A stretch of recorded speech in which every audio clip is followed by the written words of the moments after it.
Thanks, Phil. Hi, everyone. Now, we're known for creating the ultimate racing experience on iOS. Well, the new iPhone lets us take this to a whole new level.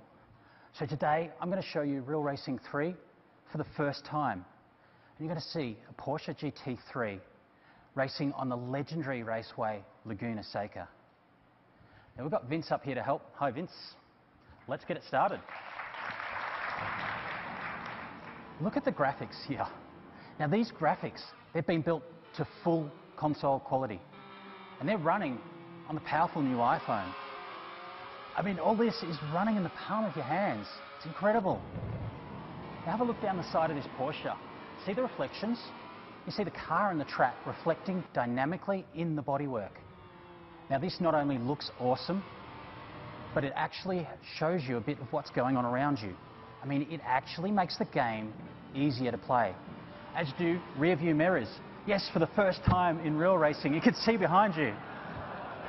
It's great.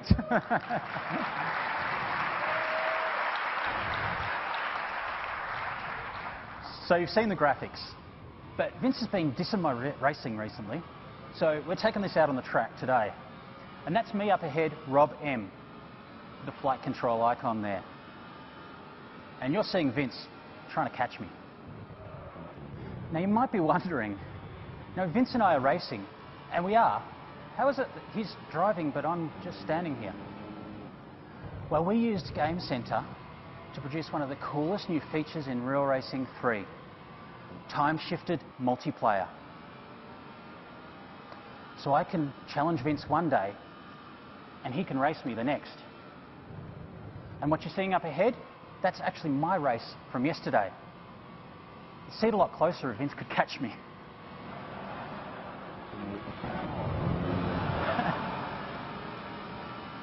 Nice one, Vince. So this is not just a ghost, because you saw Vince bump me. He can fully interact with this vehicle. He can jostle for race position, and he can actually affect my final time in the race. Now this is something we have never seen done before. And this is Real Racing 3 for the powerful new iPhone. Real tracks, real cars, real people you can play against anytime you like. It's coming to the App Store later this year. Thanks, everyone.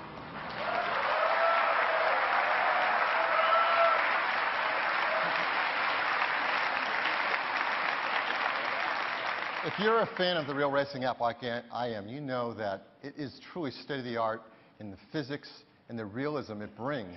And now to marry that with console-quality graphics is unheard of and unseen before. Truly epitomizes what can be done in the palm of your hand with that A6 chip. So we've got an A6 chip, we've got LTE networking, we've got a larger 4-inch Retina display. You can imagine the challenge the team faced now of trying to even match the battery life the iPhone 4S has in a thinner and lighter design. And we're really proud because what they've done is not only match, but exceed the battery life of the iPhone 4S. So 8 hours of 3G talk time and 3G browsing, 8 hours of LTE browsing, 10 hours of Wi-Fi browsing, 10 hours of video playback, 40 hours of music playback, 225 hours of standby time. Incredible battery life in the world's thinnest smartphone. Next, the camera. Another area we've done a tremendous amount of engineering in. Now, if you know anything about camera design, you know the biggest challenge is vertical height. Making something thinner is the worst thing you can do to a camera team. So we asked them to go ahead and try to create a camera to fit in the new thinner, lighter iPhone 5 and deliver the kind of performance we had with the iPhone 4S camera that is heralded as perhaps the best camera in the entire market. And they've done that. They have built in an 8-megapixel sensor, 3264 by 2448, backside illuminated for great low light performance, hybrid IR filter, 5-element lens, and a fast f2.4 aperture. All the things you loved about the iPhone 4S, now in a camera design that's 25% smaller. That was a huge undertaking. But they didn't stop there. They've enhanced this camera even further. A few of the examples of what it has now. There's a new dynamic low light mode. So when you're in low light situations, the ISP senses that, and is able to combine multiple pixels together to give you up to 2 f-stops greater performance in those scenarios. And you really see the difference in your low-light pictures. And this optical system has been amazing with this 5-element lens. One of the best ways to get a better, sharper image through an optical system is more advanced alignment of those lenses for focusing. And the team now is measuring down to the micron level to create better aligned lenses, and you really see a difference in the quality of the image. And for the first time, we cap off this optical system with a sapphire crystal lens cover. So, you know, sapphire is renowned for being hard and crystal clear, and it helps protect your lens and make your images clearer and sharper. On top of this camera system, we have a new ISP, image signal processor from Apple, built into the A6 chip. And it does some tremendous things to help improve your photography. It does spatial noise reduction. We want to remove the noisy particles, especially in low-light images. So by looking at surrounding pixels, we can determine where the noise is and help remove that. We also have an Apple technology called a smart filter that looks at the image before the ISP does its noise reduction and can figure out where there's areas that should be uniform color, like a blue sky, and other areas where they're texture, and you shouldn't be doing noise reduction on that. And it's really powerful to deliver amazing low-light performance. We also have faster photo capture, and the iPhone 4S was already really fast. This is now 40% faster.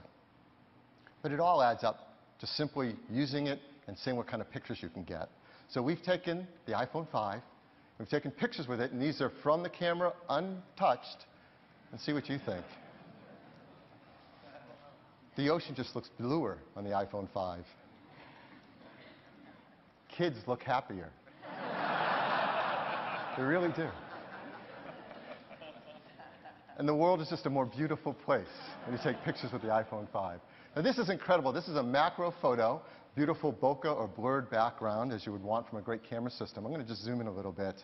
Look at that bee. You can see the veins on the wings of the bee. I don't know if you've ever tried to do that in a photo. It's not easy. This camera is tremendous.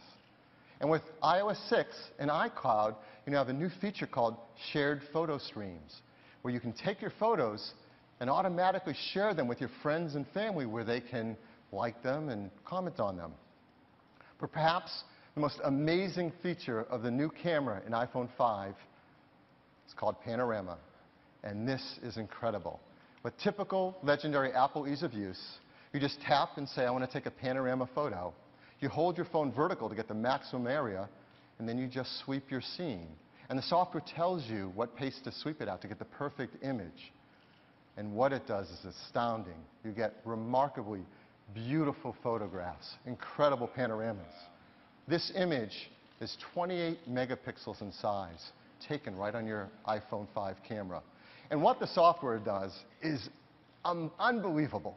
Behind the scenes, in real time, while you're panning, is taking slices of photos, finding the edges, stitching them together, creating seamless transitions between those photos for one beautiful panorama.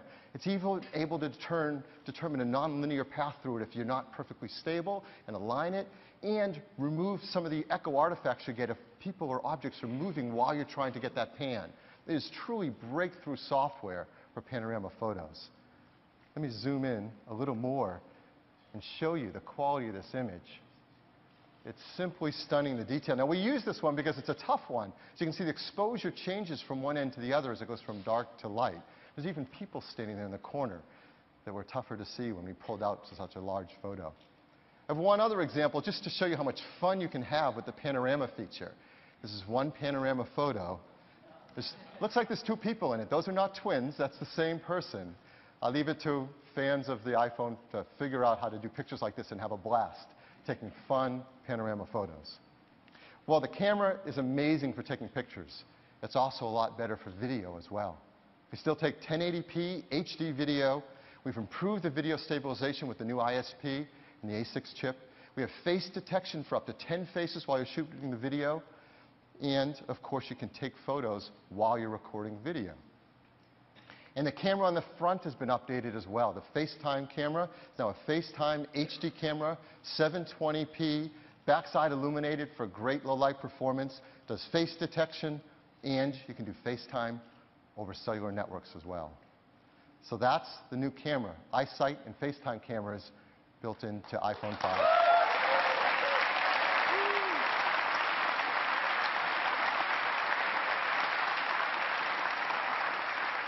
Everything's been updated in iPhone 5, and that goes for the audio system as well. We now have not 2, but 3 microphones built into iPhone 5. One on the bottom, one on the front, and another on the back.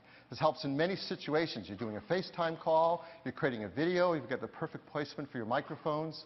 We can use them for noise cancellation solutions, and we can use them for beamforming, which is important on voice recognition in applications like Siri.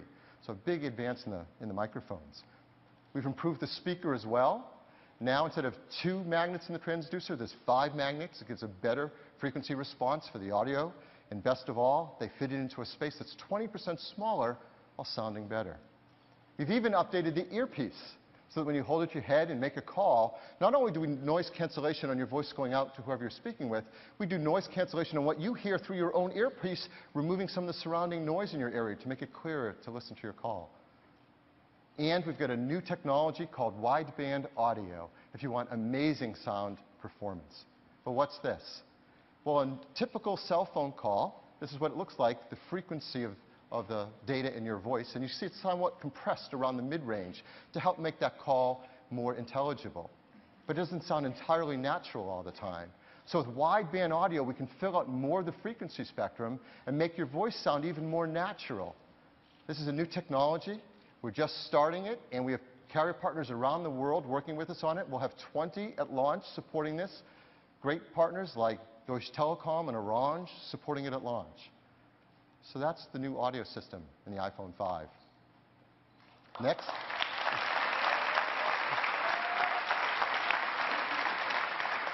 The connector.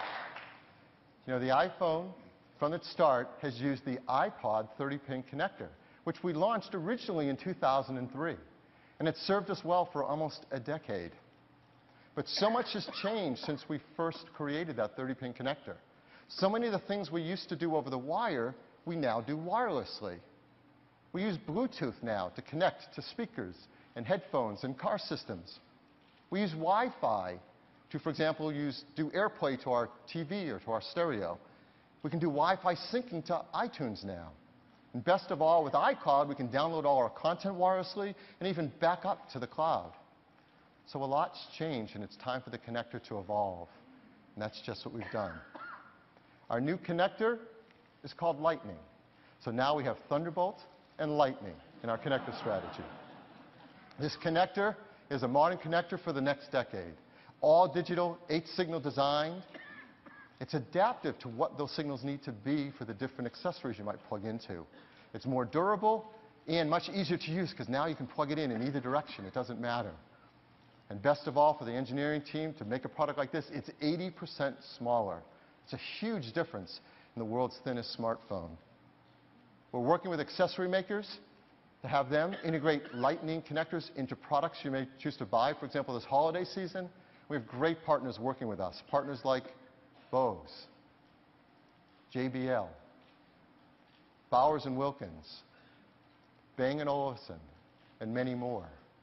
But what about all the devices and speakers and connectors you have now that you already have that use a 30-pin connector? Well, we're creating a bunch of accessories to help you with that. This is a 30-pin to Lightning adapter, and it works just like you'd expect. You can plug your 30-pin cable into it and it into your iPhone 5. So a typical example for this might be in your car, where you have an iPod connection kit. You just plug in this adapter, you can just leave it there. Now whenever you jump in your car, plug in iPhone 5, and you can charge and listen to your music as you go. So that's the new Lightning connector.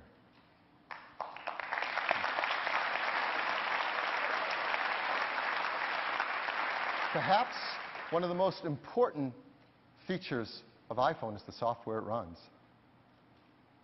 And we have iOS 6, the latest version of the world's most advanced operating system. And it's been designed from the very beginning to take full advantage of this beautiful 4-inch Retina display and all the performance and features the iPhone 5 has to offer. So what we'd like to do is have you see for the first time iOS 6 running on the new iPhone 5. And to do that, I'd like to invite up Scott Forstall. Scott?